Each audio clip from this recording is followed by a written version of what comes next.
Então, povo, como eu estava dizendo, nós iremos retornar, né, dar continuidade, na verdade, com a ministração sobre Reino dos Céus. E hoje nós iremos falar sobre o Reino dos Céus que está escrito em Mateus 19. E aí você procura aí na sua Bíblia, Mateus 19, a partir do versículo 16. E quando você encontrar, você dá um glória a Deus, pula aí, canta aí, corre aí, fica em pé, fica de cabeça para baixo, mas alguma maneira diferente em reverência à palavra do Senhor, tá certo? Se você planta bananeira, você planta bananeira, não sei, mas quando você encontrar o Mateus 19, versículo 16, a partir do versículo 16, você celebre, aleluia. Então, Mateus 19 vem dizendo, a partir do versículo 16, tem o jovem rico, ou o moço rico, aleluia. Você também encontra em Marcos e em Lucas a mesma passagem. Certa vez um homem chegou perto de Jesus e perguntou: Mestre, o que devo fazer de bom para conseguir a vida eterna? Jesus respondeu: Por que você está perguntando? Por que você está perguntando a respeito do que é bom? Bom só existe um.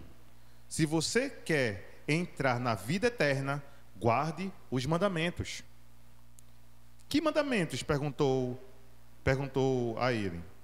Respondeu Jesus: Não mate, não cometa adultério, não roube, não dê falso testemunho contra ninguém. Respeite seu pai e sua mãe e ame os outros como você ama a você mesmo. Então, eu tenho obedecido a todos esses mandamentos, respondeu o moço. O que mais me falta fazer? Jesus respondeu: Você deve, se você quer ser perfeito, vá, venda tudo o que você tem e dê o dinheiro aos pobres, e assim você terá riqueza no céu. Depois venha e me siga. Quando o moço ouviu isso, foi embora triste, pois era muito rico. Jesus então disse aos discípulos: Eu afirmo a vocês que isto é verdade. É muito difícil um rico entrar no reino dos céus. E digo ainda, é mais difícil um rico entrar no reino dos céus do que um camelo passar pelo fundo de uma agulha. Aleluia. Paizinho amado, nós agradecemos por tua palavra já, Paizinho. No nome de Jesus, que o nosso coração esteja totalmente aberto, que toda religiosidade, que todo pensamento que queira causar confusão esteja repreendido, dando lugar a um terreno fértil, tranquilo, para poder receber toda, mas toda a sua palavra, no nome precioso e poderoso de Jesus. Amém, povo santo? Aleluia. Pois é, povo santo. Jovem rico. Eu imagino que a Bíblia, acho que é em Lucas, vê falando que ele se tornou rico ainda quando era adolescente. Esse jovem. E eu tenho certeza que dentro das andadas dele, ele conseguiu escutar sobre Jesus. Ele escutou falar sobre Jesus. Ele escutou falar sobre o que Jesus estava pregando. E o que é que Jesus estava pregando? A vida eterna. Pensa nesse sentido que o reino dos céus é como uma porta. Porque no final ele vem dizendo: é mais difícil que um rico entre no reino dos céus do que um camelo passar pela fenda, buraco de uma agulha. O reino dos céus tem uma porta estreita? A Bíblia diz sim, que a porta do reino é estreita. Se nós entendermos que a porta do reino é estreita, nós vamos imaginar que iremos entrar em fila única. Não vai ser um galpão aberto que os irmãos entrarão todos de mãos dadas e entrarão nesse lugar. Não vai ser desse jeito. Nós estaremos todos em linha e entrando, louvando ao Senhor dizendo: eita, eu estou conseguindo entrar. Jesus não força a entrada, não é verdade? Apocalipse vem dizendo: eis que estou à porta e bato. Se você abrir, eu entrarei e cearei com você. Não é verdade? Então, existe uma porta. O reino dos céus, estabelecido aqui em terra, é a porta para a vida eterna. Aleluia? Por isso que o jovem rico foi perguntar a Jesus sobre a vida eterna. Aí eu imagino o jovem rico querendo barganhar com Jesus. Tipo, muito afoito: quanto é que vale para comprar essa chave para a vida eterna? E Jesus diz: primeira coisa é: obedeça os meus mandamentos. Olha, não mate, não roube, não adultere, respeite seu pai e sua mãe, ame o outro como você ama a si mesmo. E aí eu vou pegar essa daí e vou voltar junto com o jovem rico, que ele diz: a todos esses eu tenho obedecido. Mas qual era o motivo de Jesus dizer para ele: fala, você tem feito isso?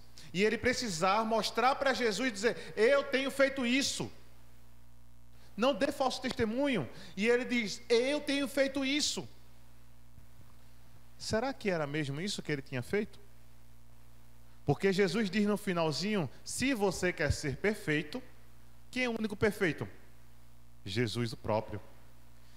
E Jesus vai colocar uma palavra que é de encontro a toda a construção do jovem rico.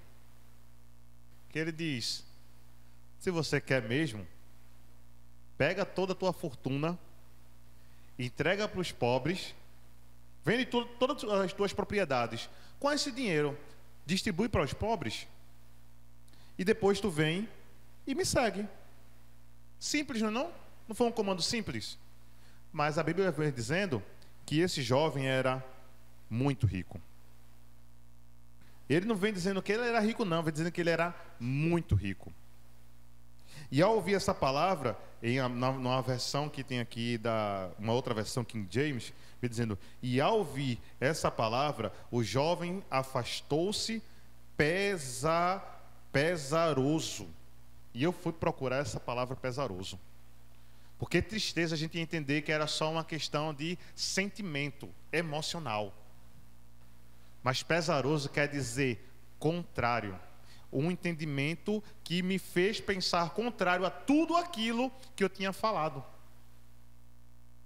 Então, quando o Senhor Jesus confronta eu e você, é para que aqueles pensamentos antigos que nós tínhamos possam ser renovados. E às vezes a gente quer continuar com aqueles pensamentos antigos. Por quê? Porque a riqueza do jovem era muito maior. E aí eu pergunto: qual é a sua maior riqueza que você tem hoje? O que você tem de mais valioso? Porque a riqueza do jovem aqui, a Bíblia diz que ele era muito rico. Mas qual é a sua riqueza? Será que é só uma riqueza financeira sua? O que é que você tem de mais valioso? O que é que você diz: poxa, pai, o Senhor me abençoou de tal maneira que hoje eu não tenho falta disso. A Bíblia vem dizendo que não é para a gente ter falta de nada.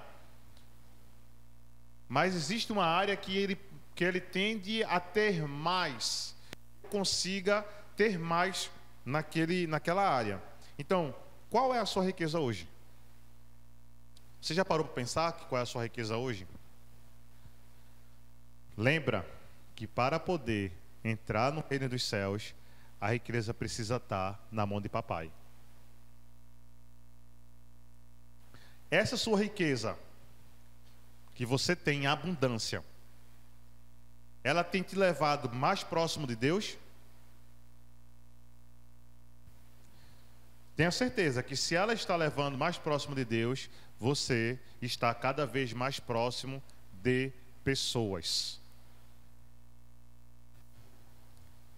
E essa riqueza tem te colocado como autossuficiente, no sentido de precisar provar a Jesus que tu cumprisse tudo antes? Porque o jovem rico tentou provar para Jesus que ele cumpria o que Jesus tinha falado antes.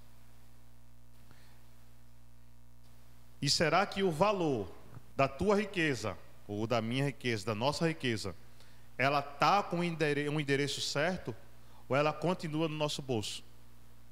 Ela continua suprindo só a nossa necessidade. Quando eu digo nossa, pode dizer para você a minha necessidade, porque aí é um pensamento individual mesmo. E às vezes nós não entendemos que poderíamos perder o acesso a essa porta, porque nós estamos valorizando demais uma área da nossa vida.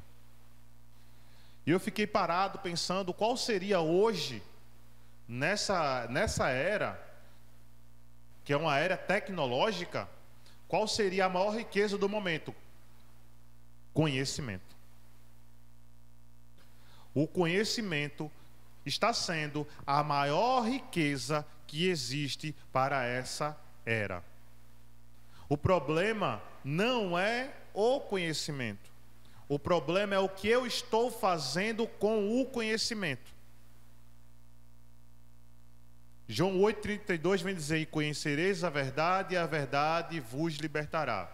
E nós entendemos que é o conhecimento da verdade que traz a libertação. Será que o conhecimento que você está tendo é uma verdade ou uma falsa verdade? Porque o conhecimento, ele pode me levar para a libertação da minha vida, como pode me levar para o aprisionamento da minha vida, dependendo de onde no lugar que eu estou colocando ou depositando esse conhecimento.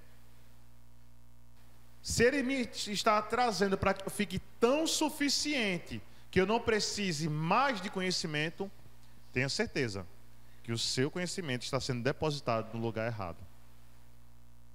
Tenha certeza que todas as portas estão sendo fechadas para você. E você vai perceber que as pessoas não estão mais se aproximando de você. Então esse conhecimento, esse valor que você poderia vender, Jesus está dizendo: venda a sua riqueza e entregue aos pobres. Jesus está dizendo: o conhecimento que você tem é para ser compartilhado com os outros. Essa é a riqueza. Eu tenho essa propriedade nessa área. O que é que eu consigo fazer para os outros a partir dessa área que eu tenho propriedade? Eu estou guardando para mim? Igual a parábola dos talentos? Eu estou guardando para mim, dizendo: não, eu sei como o meu mestre é. Ou estou produzindo mais talentos a partir do conhecimento que eu tenho? Porque Jesus, ele era o cara do conhecimento. E ele abriu o leque de conhecimento dele para os discípulos. E ele começou a ensinar todos os discípulos. E ele começou a pontuar, dizendo: olha, Pedro, anda por aqui, porque assim tu vai fazer dessa maneira. João, se tu fizer dessa maneira, é melhor para você. E esse conhecimento estava dentro dele.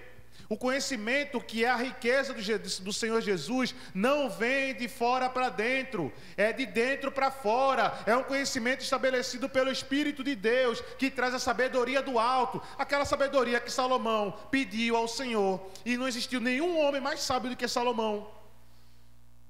Essa sabedoria é o conhecimento pleno do Senhor Jesus, de tudo que ele promoveu.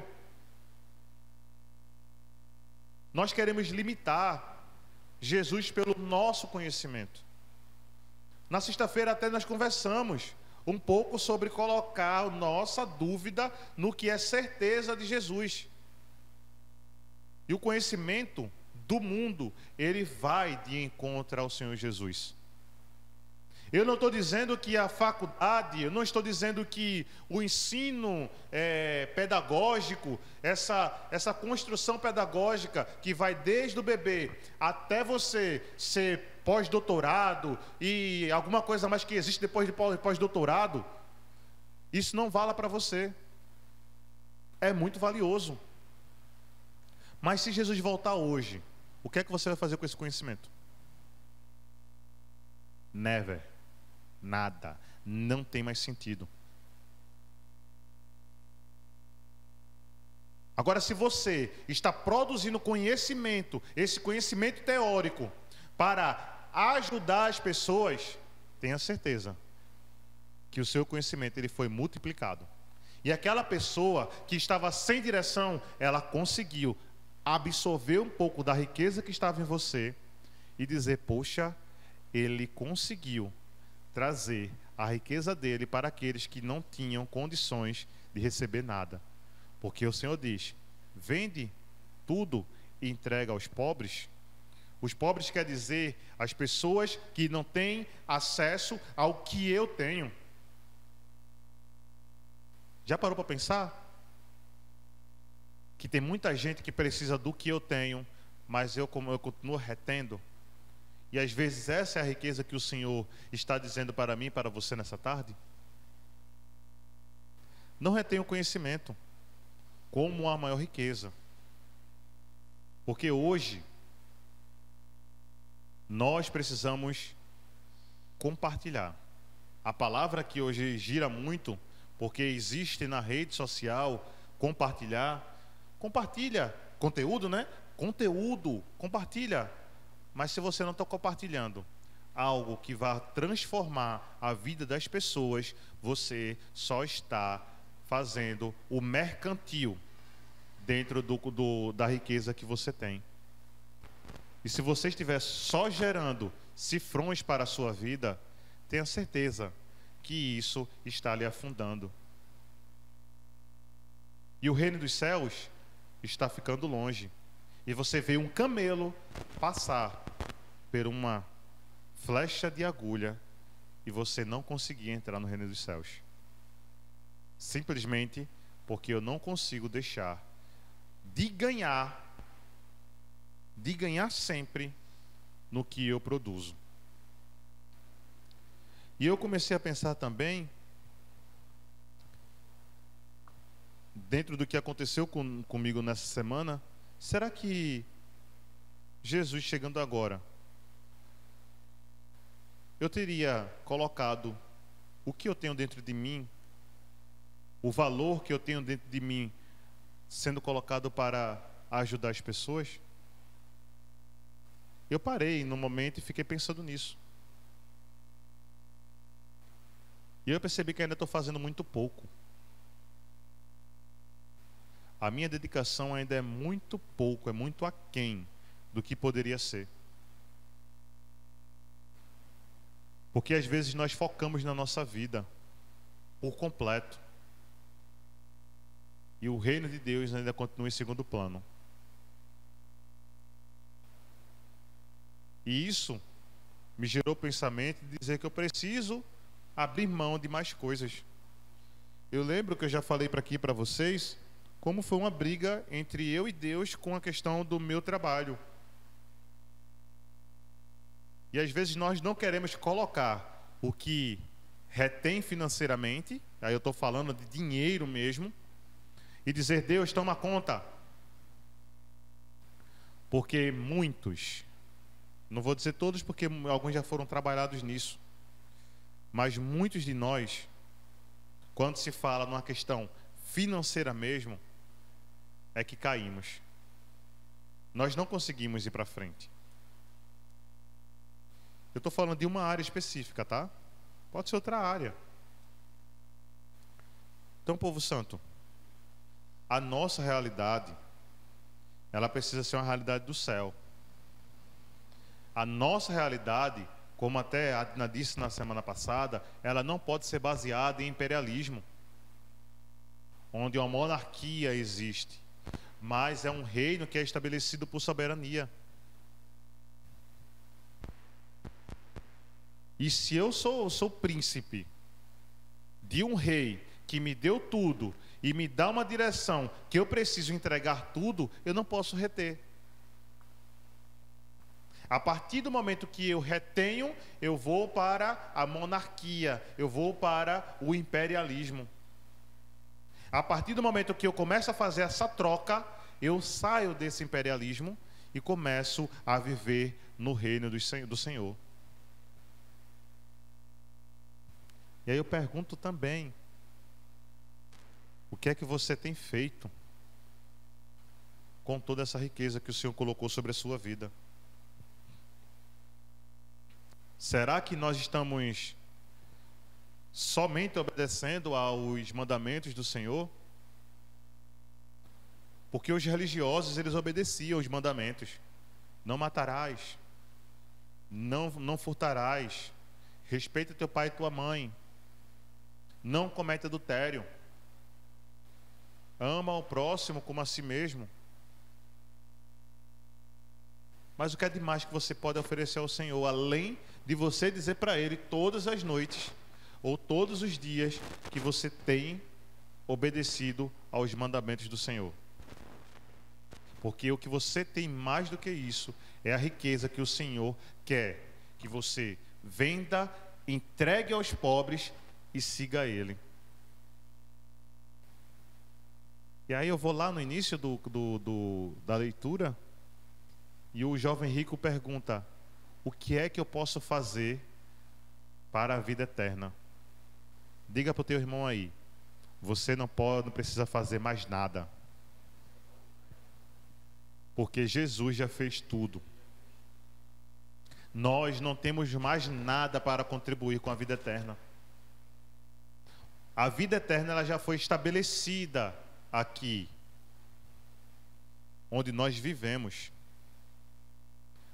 Como disse no início das ministrações, a eternidade, que é o reino dos céus, ela já foi estabelecida aqui, depois da morte de Cristo. Então não há nada mais que nós podemos contribuir para a vida eterna. Mas o acesso à vida eterna é com as direções de Cristo Jesus. Não existe. E ele vem dizendo só um que é bom, que é o Deus Pai. E só existe um caminho, que é Ele próprio. Se nós queremos seguir Jesus integralmente, com tudo que nós temos, nós precisamos analisar as nossas riquezas e saber que isso não pode prender de seguir Jesus. Isso não pode ser uma pedra de tropeço na nossa vida para seguir Jesus. Eu conversando até com Elisa essa semana, eu disse mesmo assim para ela, a gente estava conversando sobre determinado assunto, eu disse mesmo assim: mas rapaz, se Jesus voltasse hoje ia ficar isso daí tudo, não era?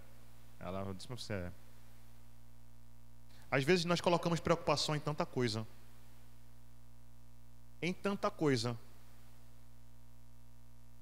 E que se a nossa preocupação estiver em coisas, e não em Deus, nós iremos ficar. Porque a nossa mentalidade não está uma mentalidade de eternidade.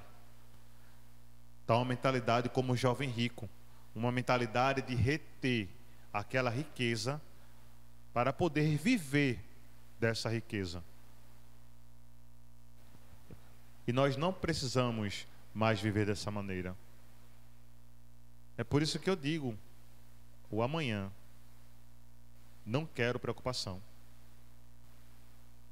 Não tenham preocupação com o amanhã. Mas a conta vai chegar.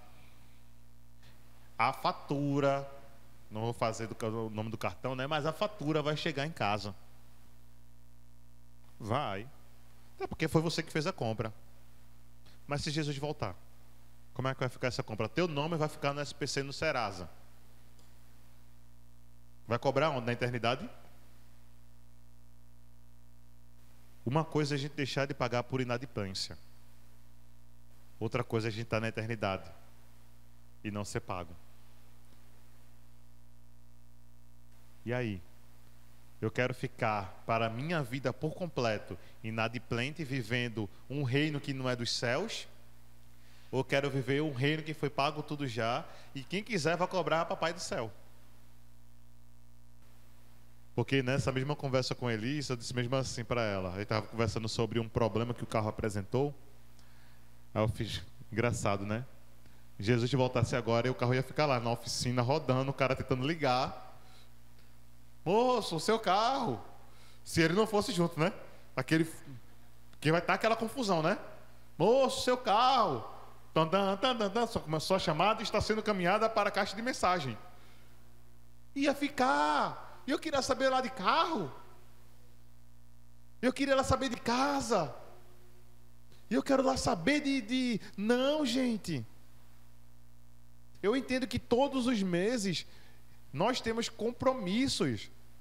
Mas eu não posso viver pelo amanhã.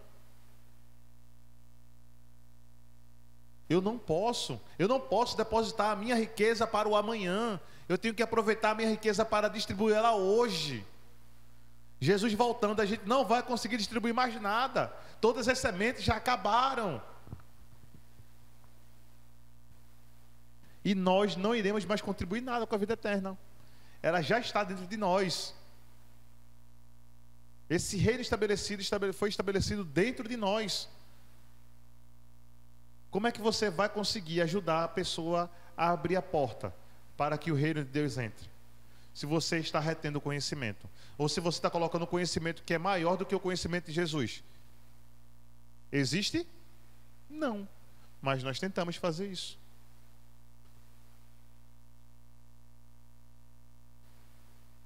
Então, povo santo, povo amado do papai,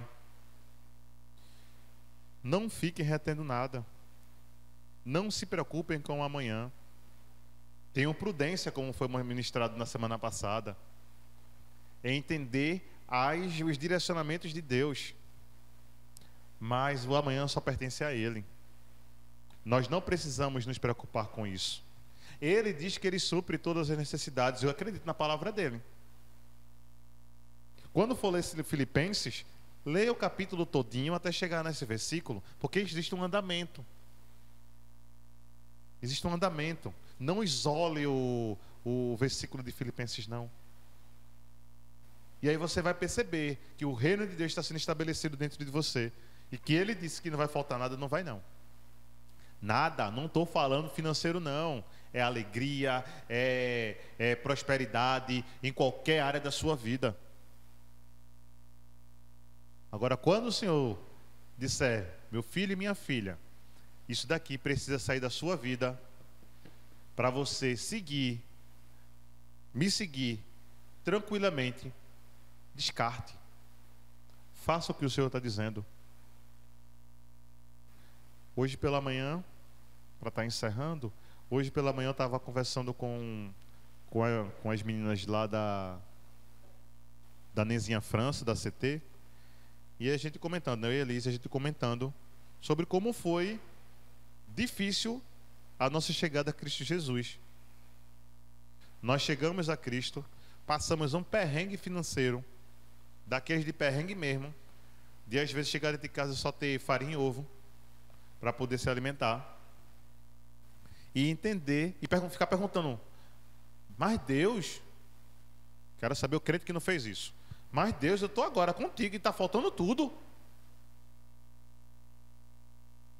Está faltando tudo agora. Quando eu não estava em Cristo Jesus, eu tinha tudo. Agora eu estou contigo, não tem nada. E tua palavra diz que não vai faltar nada. Peraí, qual o nada que você está falando? Peraí, então você está falando a mesma língua de Cristo? Aquele papo reto com Cristo, do nada dele com o nada teu? Porque de início meu nada era para poder promover tudo que tinha de bom para minha família. Mas também não tinha falta de nada, porque não deixou de faltar comida na minha casa. Mas eu queria outra coisa. Aí papai faz, tu tem um maná aí que está caindo do céu, e tu estás querendo o quê? Hein, coração do Egito? O que é que tu queres? Aí depois eu vim entender porque aquela raiz do Egito estava saindo dentro de mim, dentro da minha família. Aquilo que Deus não queria, Ele estava limpando. E a limpeza dói. Imagine esfregar o couro com uma escova que não é macia, e tirando aquele grude entranhado que está até lá para dentro do sovaco. Tirar todo o grude. Dói tirar grude. arde a pele. Mas nós queremos sempre a bonança do Senhor, mas a tempestade não. E a riqueza do Senhor, a riqueza eterna, ele precisa passar pela tempestade de amadurecimento para chegar no crescimento da eternidade. Quanto mais a eternidade crescer dentro de você, mais você vai se desprender disso daqui. Quanto mais ela crescer e você tiver identificação com ela, mais você vai se desprender disso. Você vai perceber que cadeira é cadeira. E para que mais? Você vai saber que televisão é televisão. E para que mais? Para que eu vou fazer fortuna? Eu gosto muito de ler. Mas eu entendo que minhas leituras hoje é para agregar valores para o reino de Deus. Não é só para um conhecimento teórico, para poder eu me promover em cima de títulos e mais títulos, não. Poderia estar fazendo pós-doutorado. Não que isso não seja interessante, e não que eu não possa fazer isso futuramente, mas é agregar valores para o reino de Deus. O que é que eu vou ter acesso com isso, papai? Se eu chegar lá no pós-doutorado, o que é que eu vou ter acesso? Eu vou ter acesso a quais pessoas? O que é que o senhor quer que eu faça lá? Porque você não está indo só como um aluno normal, não, mas você está indo para trazer a riqueza para aqueles que não têm. Imagina uma faculdade top, luxo. E você vai lá com sua roupa, às vezes meio que furada, porque você é da classe média baixa. E você entra por um programa do governo. O pessoal lá tem um poder aquisitivo muito alto, porque eles pagam. Você não tem um poder aquisitivo muito alto, mas qual é a sua riqueza para dar a eles o que eles não têm? O que é que você pode proporcionar para eles o que eles não têm? Porque isso é vender toda a minha riqueza e destiná-lo aos pobres. E quando o Senhor diz destine aos pobres, lembra do seguinte, gente: quando nós alimentamos aqueles que têm fome, eles não esquecem mais de você. Se o conhecimento é o conhecimento da eternidade, é a sabedoria e a vida de Cristo Jesus, você alimentando, ele não vai ter fome nem sede mais não, porque ele vai se ligar diretamente à fonte eterna. Então não prenda a riqueza que tem dentro de você. Não queira provar a Jesus que você faz isso não. Ele já sabe. Ele sabe também que a gente não é bom. Ele sabe também que a gente não é perfeito. E que a gente não vai conseguir chegar à estatura perfeita aqui não. A estatura do varão perfeito. Só Jesus. Aleluia.